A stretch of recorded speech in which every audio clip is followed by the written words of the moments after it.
Hey everyone, I'm Mariana, and no, I could not resist doing this review in black and white because I am here to talk about one of my most anticipated films of this year, The Lighthouse. The film is set in the 1890s and centers around two lighthouse keepers, played by Willem Dafoe and Robert Pattinson, who are stationed on a remote island in New England and slowly start losing their sanity as time goes by. The thing about The Lighthouse is that it is simultaneously easy and difficult to describe. I just told you the simple premise, however, that does not necessarily explain what this film is really like. It has funny moments, but I wouldn't really call it a comedy. I've heard it described as psychological horror, but I don't think it really fits into that box either. It has some great character moments next to mythology, and it's neither a drama nor a fantasy. The Lighthouse is one of those films that's kind of a genre of its own, which is a beautiful thing, even though a big part of my experience watching it can be summarized as what? Now, I am a big fan of The Witch, the previous film by Robert Eggers and his directorial debut.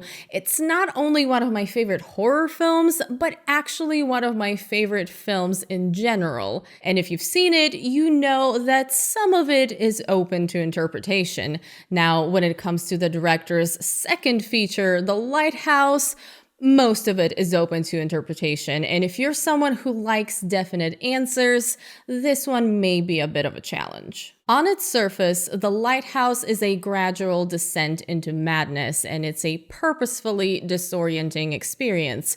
The further into the film you get, the more questions you start asking. How long has it been? What is true and what is a lie? Are the characters lying to themselves or just to each other? What is actually part of their imagination? How much of this is even real? However, while you can take it at face value, that is going to leave you wondering about a lot of the choices this film makes, and that is where you can see that there is a lot of room to dig deeper for meaning and try to make sense of all of this ambiguity. What stood out the most to me is the power struggle between the two men, the old seasoned keeper trying to hold on to his position and trying to maintain that he is the one in charge while keeping certain things and responsibilities to himself, versus the younger man who is trying to work his way up while doing what's right so he eventually doesn't have to answer to anyone. But with the two men isolated and trying to figure out who the other person is,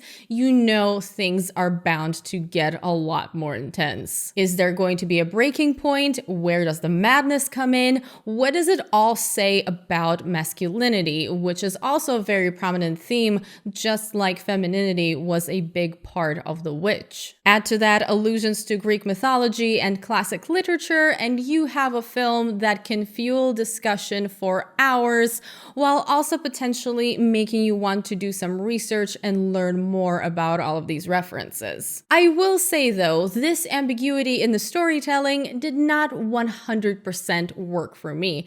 Not that I need everything explained when I'm watching a film. We all know that's not true. And if you don't know that about me, then you're probably not subscribed, in which case you should definitely subscribe to my channel. But something about this kept me from fully connecting with what I was watching. That means that while I was very interested in the film and I actually found it fascinating, I wasn't that emotionally invested in it. And having an emotional response to a piece of art is important because that is kind of part of what art is supposed to do. It's part of the point. This is obviously something that's going to be different from one person to another, but if I don't feel affected by what I'm watching, if I don't have a strong emotional response, then it's not fully working for me, because as much as I can be intellectually invested in the film, art is not a math problem. Also, and this is a small nitpick, but I am apparently one of the 5 people on planet Earth who don't find fart jokes funny.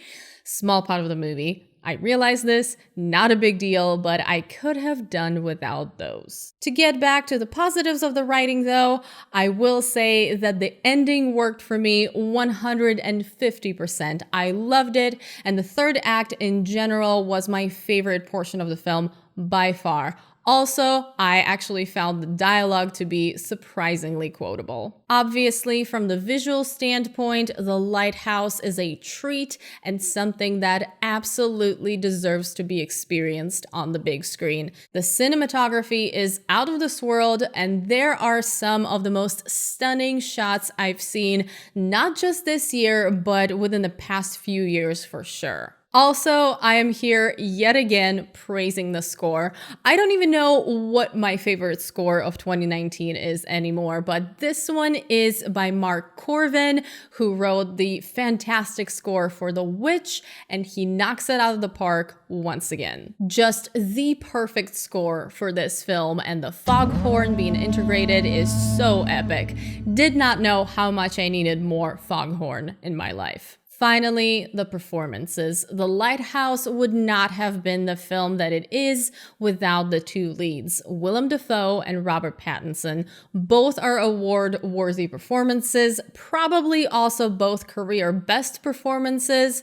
And while I expected Willem Dafoe to steal the show, which he almost does, I have to say that Pattinson totally holds his own and is just as strong of a screen presence. So in the end, to say that The Lighthouse leaves you wondering what the hell did you just witness is an understatement. But the more I think about this film, the more I like it. It is not going to be a film for everyone, particularly because of its ambiguity, but it is definitely the film to watch for people who enjoy artistic cinema and strong artistic choices. Personally, while I did not love it as much as I loved The Witch, I still thought it was a really, really good film, and I found it to be a fascinating experience that is open to interpretation. And I am going to give The Lighthouse an 8 out of 10. It is very possible that I would enjoy this film more on a second viewing, but for now, this is what I'm going with, and those are my initial thoughts. And I am so unbelievably excited for that reimagining of Nosferatu that Robert Eggers is supposedly working on. And that's it for this video. I hope you guys enjoyed it, and of course, as always, I would love to talk to you about this movie in the comments below. There is so much to discuss. Please warn people about spoilers if you are going to get into spoilers and spoilery theories, because I definitely have some of those as well. But yes, please let's talk about it in the comments. I hope you guys enjoyed this video, and if you did, please don't forget to give it a thumbs up, share it, subscribe to my channel if you haven't already, and I hope you're having a wonderful day. I will see you very soon in my next video. Bye!